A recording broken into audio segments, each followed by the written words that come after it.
দুর্গাপূজার টানা ছুটি কাটাতে কক্সবাজার সমুদ্র সৈকতে ভিড় করছে হাজার হাজার পর্যটক। এরই মধ্যে আগামী শনিবার পর্যন্ত হোটেল মোটেলের সবকটি কক্ষ বুকিং হয়ে গেছে বলে জানিয়েছেন ব্যবসায়ীরা। এ বিষয়ে আরও জানবো। কক্সবাজার থেকে এই মুহূর্তে সরাসরি আছেন আমাদের সহকর্মী তৌফিকুল ইসলাম।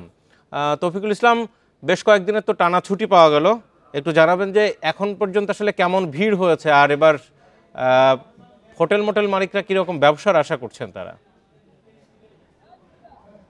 বান্ডেল থাকলে প্রতি সেনমানিতে টাকা বাঁচবে। বিকাশ সেনমানি বান্ডেল কিনে জিতুন প্রতি লেনদেনে। ছুটি তো আছেই, যেহেতু দুর্গাপূজার যে লম্বা ছুটি পাওয়া গেছে, এই ছুটি অবশ্য কাজে লাগানোর জন্য কিন্তু কক্সবাজারের দিকে ছুটছেন দেশের বিভিন্ন প্রান্তের থেকে মানুষজন। যদি আজকে চিত্র একটু দেখাতে চাই, পাশাপাশি যদি বলি এখানকার যে সুগন্ধা পয়েন্টে আপনারা দেখতে পাচ্ছেন এখন প্রচন্ড রোদ। এই রোদকে উপেক্ষা করেই কিন্তু প্রচুর মানুষ সমুদ্র স্নান করছে এবং তারা এখানে আনন্দ উপভোগ করছে, যার যার মতো করে উপভোগ করছে।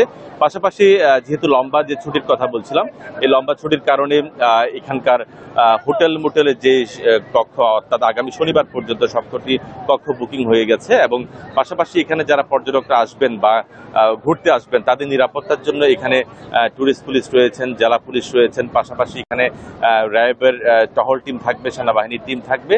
তো মূলত হচ্ছে যারা ভ্রমণ করতে আসবে তারা যাতে নিরাপদে ভ্রমণ শেষ করে বাড়ি ফিরতে পারবে সেই ব্যবস্থা কিন্তু এখানকার জেলা প্রশাসক বা জেলা প্রশাসনের যে টিম সেটি রেখেছেন। এবং আমি কক্সবাজার জেলা প্রশাসকের সাথে কথা বলেছি, তিনি আমাকে জানিয়েছেন যে কোনো ধরনের পরিস্থিতির মোকাবেলা করবার জন্য তারা প্রস্তুত রয়েছেন এবং পাশাপাশি পর্যটক হয়রানির যেই বিষয়টি বারবার অভিযোগ রয়েছে সেই অভিযোগ পাওয়ার সাথে সাথে তারা ব্যবস্থা নেবেন বলে তারা আমাদেরকে জানিয়েছেন। এবং হোটেল ব্যবসায়ীরা বলছেন এবার যে তারা যেভাবে সাড়া পেয়েছে, তো তারা আশা করছেন অন্তত পক্ষে কয়েক হাজার কোটি টাকার ব্যবসা এই ছুটির মধ্যে তারা করতে পারবেন বলে তারা আশা করছেন।